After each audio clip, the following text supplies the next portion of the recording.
Well, if everyone's here, let's start, right? So for the first hour and a half, you guys have been hearing a series about real inflation.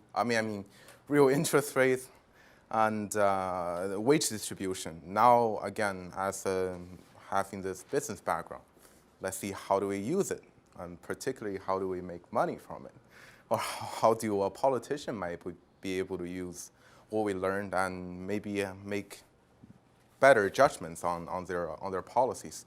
So talking about real interest rates, to me, has two components to it. First one is really an investment indicator. Remember the two components, real interest rate and inflation. If the nominal interest rate is smaller than inflation, what you're going to have is more people are going to make investments that drive the inflation higher. And you can see there's a cycle going on. So what the central bank usually likes to do is trying to raise up the nominal interest rate, particularly probably also higher than the inflation, try to push it down. So in that case, the inflation drops, less people are going to make investments, and the inflation drops further. Then we can sometime hit this something called the Zerobound situation, which we see in Japan. If the nominal interest rates and the inflation is mismanaged by the central bank, and oftentimes is mismanaged. And again, AMM is trying to show a situation where you somehow set a nominal interest rate and get an equilibrium from that. So it's also an indication of financial health. According to AMM, with as you guys remember the graph from yesterday, we have a real interest rate equilibrium. Anything above that will be bursting the bubble, let's say. Anything below that will be fueling the bubble. So you really have to try to set the nominal interest rate as close as possible to what we recommend as the real interest rate. And for a really quick example, if we predict 5% as a real interest rate, and inflation is 2%, it's easy, right? 7% is nominal. And with that, you reach equilibrium, rather than going up and down and have the economy going up and down and create this crisis situation. We're fueling the bubble. So nominal interest rate is set by the central bank. Maybe what central bank did not realize is by setting this nominal interest rate, it also affects the liquidity preference, which in turn affects the inflation rate. Sometimes with the mismanagement, it's often done by this almost like a game theory kind of thing. People don't know what's going on, trying to eliminate uncertainty. That raises the liquidity preference. People trying to hold cash rather than assets, and people trying to dump their assets. And that creates a crisis. So what we do recommend to politicians is something called automated interest rate. This is possible, by the way, but it's not being done at the moment. And the reason is actually quite simple. Think about if you're a central banker, and if we recommend automated interest rate, and what is your job? Nothing. You're doing absolutely nothing. So that's why it's not being done. But as seen in the model that we have, this actually gives you equilibrium. This actually gives you a steady state. And what we do recommend is that should be carried out. And if this doesn't carry out, we're going to see something called, which I call, the staircase formation. Maybe I can change that name to Zhou formation or something like that. So we have a graph here. This is the first crisis the Federal Reserve has seen after 1913. The mandate of Federal Reserve is trying to keep the economy growing, try to keep the interest low. And I think inflation was all-time high at this period. So what they did was they raised the nominal interest rate. Seemed fair. But how Milton Friedman said was this a little bit too much and a little bit too fast in that period. Of course, after the 1920s, there was a huge drop in growth. So as you can see, the staircase formation forming right here. So you see that staircase formation right there. So with that, you can almost predict there's going to be a crisis happening afterwards. And how I see them playing with nominal interest rate is almost like a game theory between two people, the central bankers and the public. For example, I recently bought a house, and the reason I bought a house is because in the foreseeable future, maybe till 2016 or something like that, the interest rate is going to be very low, or inflation is going to be the interest rate always.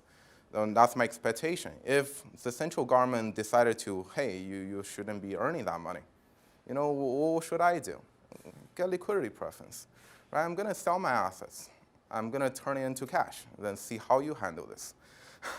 So that's almost like a game theory. But think about it this way. If the nominal interest rate is known today, because I can observe the inflation. I know it's something over 2% today.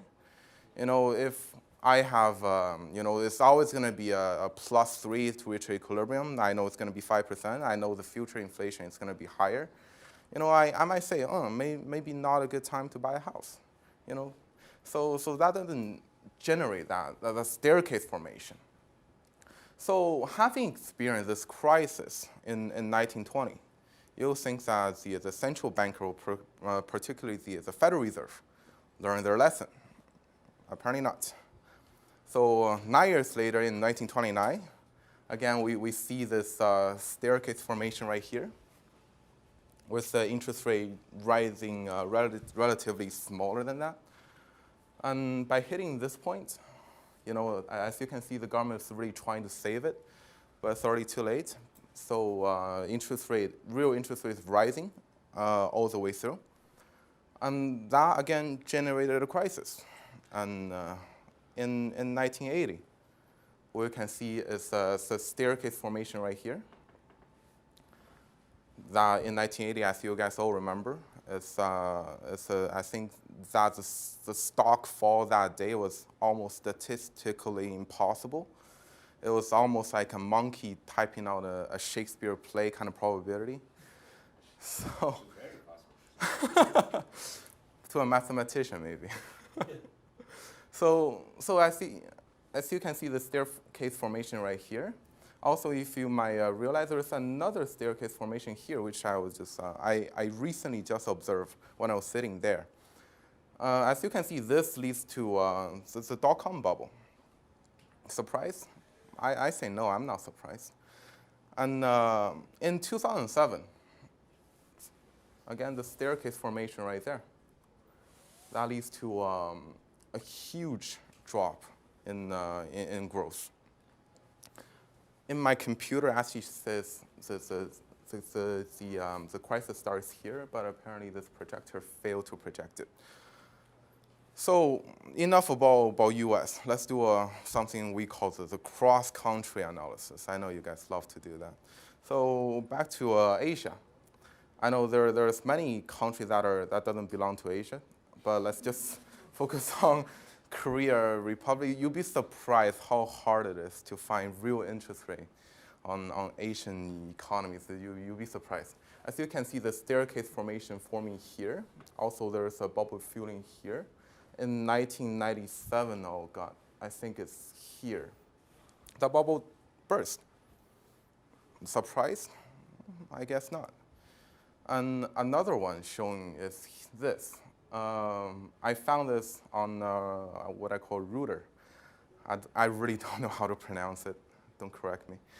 All we observe is staircase formation here, and it's a cutoff because this graph is recent. But all I can say is, you've seen the history, you've seen how everything behaves. Now you see this staircase formation. What do we think is going to happen? Quite a bit of things. So I know there's a crisis in 1997. I know there's a crisis in 2007. A really, really bold prediction here is actually to predict a market crash in 2017. And this is what I found when I was doing some research on real interest rate. I just want to throw it out there and show you. Here what we have is it doesn't say, but it's actually real interest rate from European countries. No, by no means, this list is random. Okay, so the first one is up there, the second one is up there. So according to this, the real interest rate is almost like a health indicator, showing how healthy each economy is at least. So we can see a staircase formation forming right here. But the funniest thing is there's a staircase formation forming here, but countries that are well-being or financial wealthy actually experience a decrease in real interest rate. This is something we call, again, the flight to safety, which is another word for fall in liquidity preference. There we go. So I use real interest rate as a predictor to crisis, and also use AMM to evaluate whether the real interest rate is high or real interest rate is low. Anyway, we're going to do a simulation. Some of the quite common changes that we do observe in the economy. So the first one is increasing liquidity preference. This is very common. So what I did was I lowered down the P0 factor from 0.225 to 0.15. What we do observe is the increase in real interest rate. And do remember that liquidity preference does affect the inflation very much. So this increase in real interest rate actually means a way higher increase in nominal interest rate if you do want to reach that equilibrium. As we can see, there's a rising interest rate, which we do observe in many of the scenarios that we see in the past graphs. And in 1929, the Great Depression, in 1997, and in 2007, it was all started with the government trying to manipulate something called the nominal interest rate, maybe trying to set an inflation target, something maybe quite familiar to some of you. And this is what happened. So real interest rate goes up. People say, oh, I can't handle this anymore. I'm going to sell my house. This is what happened. Crisis occurs. So next one is increase in the central bank rate. What I did here is I tried to replicate what happened in 1929 with the Federal Reserve trying to hike up their nominal interest rate by 6%, trying to grab those delicious gold from the Bank of England, because Bank of England raised their interest rate as well. So it was actually competition of gold. So what happened here is also a rise in real interest rate. And again, this avalanche into a greater effect later on. For example, the growth slows down, and there was a Great Depression. And the Great Depression never came out because the government actually never did anything. The government was like, oh, those malinvestments, let's get rid of it completely. It was one of the Hayek theory. We have to let the recession go on by itself and flush out those really bad investments in order for the economy to reestablish, and grow ongoing there. So what we see is it doesn't work because Keynesian is always the best. And here's we're going to show increase in base wage rate. Something it's more or less like the negotiation power of human workers. So what I did here, I was trying to increase the H0 factor from 3.99 to 4.03. Real interest rate actually went down. I think the interesting about this part is trying to show that, base wage does have a relationship with a real interest rate, which we don't observe in many of the economic theories. I mean, in matter of fact, if there's an economy and you input one factor into it, of course things are going to start interacting with itself. It's going to change. And in AMM, it shows that very clearly, the magnitude of it and the effect of it. And this is the result of cost-push inflation. What we're going to arrive is a lower interest rate and worse-off economy, which I'm going to show in the growth graphs. And last but not least, we're going to have government expenditure graph. So this is a demand push inflation. What I did was hiking the G factor from 0.3 to 0.32. Inflation did go down. I mean, real interest rate did go down.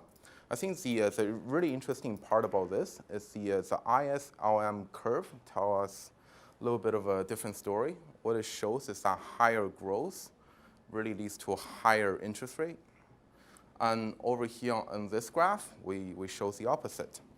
And let's take a look at some of the historical facts about IS and LM model. Well, I think over here we have a discount rate here. Well, I think what we see here is definitely a lower discount rate and a higher inflation. So that means a lower real interest rate. So what does that tell us about LM, IS and LM? Before you continue, could you maybe give a summary, because I'm trying to get it here. I'm trying to understand the causality. You said with your model you can actually predict crisis, and crises are a factor of agents' liquidity preference, and combining with what he said this morning, also the central bank's reserve requirements also. So how does this fit together? The way I understand it is that maybe when the central bank has reserve requirements, this causes agents to have preference for different types of deposits. And then banks start doing some liquidity management. I don't know, shifting deposits or something that raises then interest rates, and this is a factor of crisis. Is that what you're saying? Let's just say that so the model itself, like my prediction crisis is just me digging back to history, trying to see how AMM fits into the history. This whole prediction to crisis thing is my observation. Frederick has written a number of papers on these issues, and he's kind of distilling the stuff that he's found, from those issues. Suppose we're to use the AMM as a serious empirical tool, right? Well, then, of course, that's a difficult exercise. Remember I said at the beginning, it's a process of so-called abduction, like working out what must have happened. So we have these simulations which tell you what the model predicts will happen, right? We have the data from the actual world. And it would be a long process to put all those things together by this process of abduction. So just to summarize it a little bit, we do propose automated interest rate setting for equilibrium value. That will put a number of people out of jobs, but I think it's overall it's a better system. And second of all, is actually kind of my observation is whenever you see the staircase formation, sell your house. I'm going to sell mine if I see that in Canada. So moving on to wage distribution. I think what AMM is really set it up just to see how each factor move affect different agencies in the economy. We're trying to use it serving as almost like a roadmap to tell politicians, hey, this policy affects these people. Should you do it? Then they make the decision. Also, knowing the beneficiaries. R is the holder of financial assets. If R goes up, they're making a gain. K is the source of investments and productivity. Also business, because business do make a reinvestment of their profits. W, again, is the backbone of the economy. Pretty much like you and me and any of you guys entrepreneurs. No? Okay, so we're here. We're here. So you want that to go up, but without damaging the economy. Are there ways? Maybe. I'm not trying to give it away, by the way. So are there win-win and lose-lose situations in moving one factor or another? If so, which one? I think we're about to find out. First, I really want to talk about why it's important. I found this online. I really like this graph. This is what the ideal wage distribution will be like. And on the video, it says the most upper parts are entrepreneurs and bankers. And that makes sense to me. And all the lower parts are wage gainers. So that's more or less like the ideal situation of what the wage earners want the wage distribution to be. And is it good? We'll find out again. And I want to skip this one. But the actual wage distribution is actually like this. Almost, the poor are really poor. You can see almost at the 50% mark, there was almost no money. Coming from Canadian academic education industry, we see this quite a bit. It's something we call the literature slump in Canada. What we say is, how do you advance as a country when 50% of people are illiterate? That's something we want to resolve. And in this case, how do you advance as a country when 50% of our people are somewhat poor? So are any of those wage distribution good for the economy? I think what AMN can really tell you. And this distribution right here is actually the main contributor to Occupy Wall Street. I follow Occupy, not literally, I not physically followed. I Twitter followed. I Twitter follow Occupy Wall Street for the longest time. Is why was nothing done? Next point I really want to talk about is the wealth distribution and the economic growth. And on the left side, we see Mao. Mao is, by the way, I'm Chinese, so I have to go into China. Mao is really known for this let the majority be rich kind of a mentality. So after 1949, what Mao did was get all the land back and the business back from the private sectors and run them by the government. So with that, the business actually not making any money, and therefore there was almost no reinvestments whatsoever.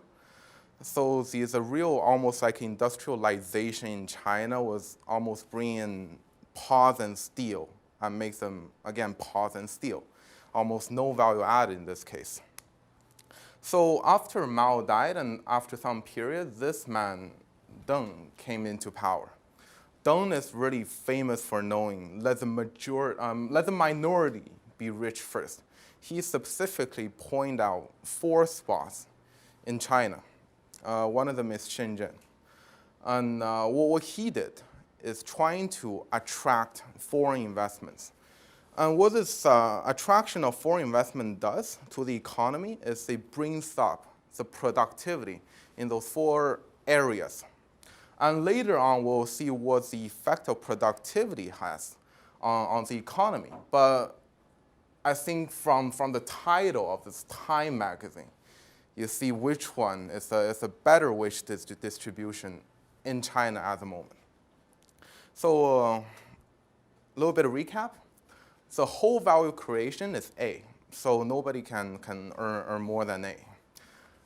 What the job of a politician really has is how to distribute A among K, W, R, and maybe they'll earn a profit themselves by raising taxes. Okay, so we're going to do some simulations. So increasing the central bank rate. So the financial wealth holder wins, of course, at the expense of everyone else. Business, of course, they have to pay interest. They lose. Workers are worse off. And in this case, only bank and financial holder wins. Next one is the rise in wage rates. So in this case, worker wins for obvious reason, because they're getting more money. And of course, in this economy, business not making any money. Growth is slowing down. So we're just through common sense, there's going to be unemployment happening. So if unemployment happens, well, what does it mean by worker wins? It means whoever are left in the company are getting a better wage, but at the expense of everything else. So increasing the G factor, we see that the wage goes up and it accompanies by higher growth. And there's going to be a reduced profit. Why is that? Well, there's going to be more competition in the economy. That's why there's going to be lower profits in the short run and the long run.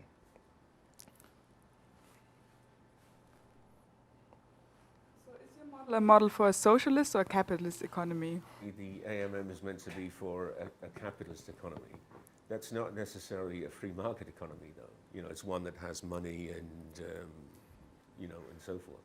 Actually, I do, Frederick, just want to make one more observation, Okay. which is that in this wage equation, there are two terms, essentially, right? One is this sociologically determined wage that's determined by, if you will, the power of the unions or the state of labor legislation. That's the H0 term. That's the thing that would go up, be it in a capitalist economy or not. However, if you notice here, it's still true, and this is a sort of old Keynesian message, that real wages themselves rise with growth. So, for example, if you stimulate an economy by Keynesian means, wages don't go down, they go up. Second last simulation we're going to do is the increase in taxation. You might observe an increase in wage, but after tax wage is actually a decrease. So this is what I call a lose-lose situation for all, except the government wins. But really think about it, the mandate of the government is actually to maintain the growth. In this case, I don't think you definitely don't have growth in this case. So greasing austerity is actually a pretty good example of this. Governments are using taxation to fund their deficits because they can't really print money. So increased taxation will lead to these three scenarios, which we do observe in Greece at the moment. Last but not least, increase in productivity. This is what we call a win-win situation for all. There's going to be higher growth, higher return back to the financial asset holders, higher wage. So a really good example of that is in 1979 when the productivity is introduced to that 4 economic zones that are in China. And look at the growth of these 4 zones now and compare to the suburb area or the near surrounding cities that are near the 4 economic zones. The effects are astronomically different.